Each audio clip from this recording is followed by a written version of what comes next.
The Sicilian is one of the most popular responses to e4 by white.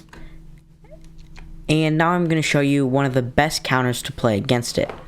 So it's called the Alpine Sicilian, and it starts out with c3. So there's a lot of things that black can do here. First, we'll get into what they do if they play d6. So if they go d6, the plan's pretty simple. We're going to go d4, say they take on d4, which most people will. We just have a nice little center here, and then now we're just going to develop all of our pieces as normal.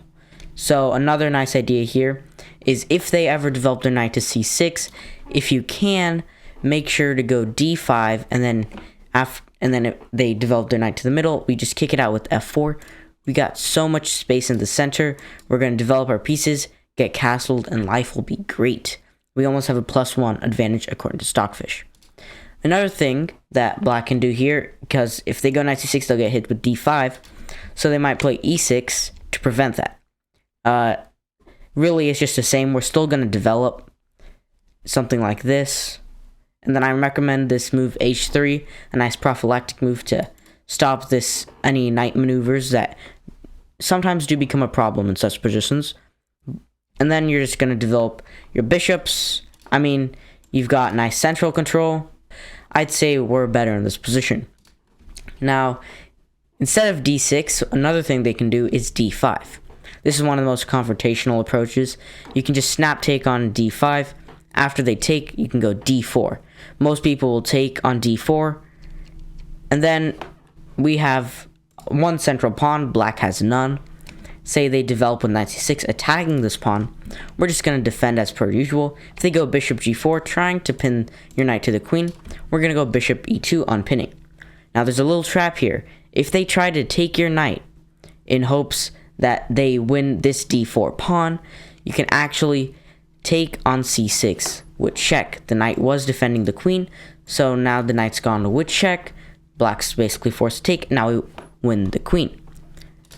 If they don't fall for that trap and play something like e6, you can kick out the queen.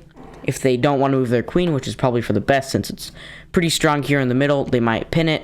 Now you can just castle out of danger, and a trade would not be very good since we now have a very nice central pawn that's protected by c3. And we're just going to continue developing. We're going to get some play on the b file. If they develop knight a6, you can go bishop a3, cutting off the king's potential to short castle. And you have nice open lines. I'd say life is pretty good from here. One more thing black can do here is play knight f6. And in which case, we will push e5. If they go like knight e4, then d3, believe it or not, the knight's trapped. It's got nowhere to go. So knight d5 is the best move.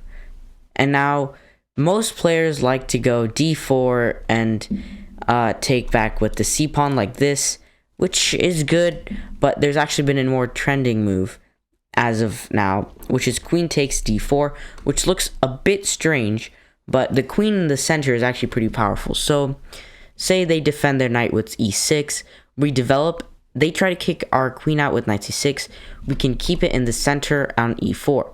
And now our plan's pretty simple.